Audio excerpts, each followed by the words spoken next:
வரைக்கும் எத்தனையோ case deal பண்ணிருக்கேன். But this is something peculiar. நீ என்ன சொல்ற ஆதிர? என்னங்க நீங்க இன்னுமா உங்களுக்கு புரியல? இந்த தாலி செயினை கழட்டி தரேன், இத அடமான வச்சு பணத்தை வாங்கிட்டு வாங்க. இல்ல ஆதிர, அதெல்லாம் ஒண்ணு வேணாம். நான் எப்படியாவது பணத்தை புரட்டுறேன்.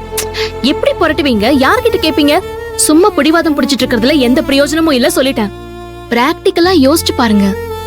இப்போதைக்கு இதை விட்டா வேற வழி இல்ல நமக்கு.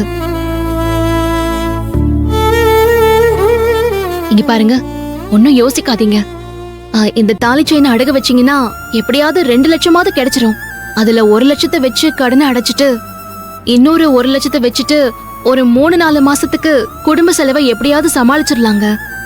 அதுக்குள்ள நீங்க கேஸ்ல ஜெயிச்சு உங்களை நிரபராதி நிரூபிச்சு மறுபடியும் வேலையில நீங்க ஜாயின் பண்ணிக்கலாம்ல. இப்ப நம்ம கண்ணுக்கு முன்னாடி நின்னு பயமுறுத்திட்டு இருக்கிற எல்லா பிரச்சனையுமே ஒண்ணுமே இல்லாம ஆயிடுங்க. இருந்தாலும் அதுக்காக உன் தாலி செயினை போய்...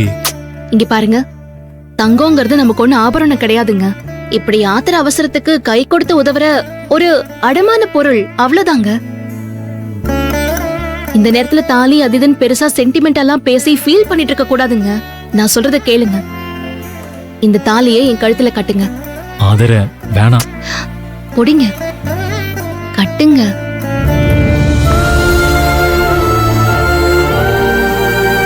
கட்டுங்க.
உன்னை ஒரே ஒரு தடவை கட்டி பிடிச்சிக்கிட்டுமா?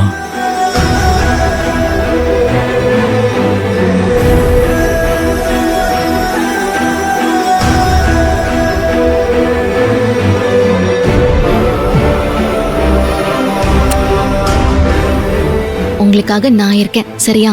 எப்போ உங்களை தலகுனிய விட மாட்டேன். சரி, கிளம்பி போங்க. செயினை பத்திரமா கொண்டு போய் அடகு வச்சு பணத்தை கொண்டு வாங்க. சரியா ஆதிர?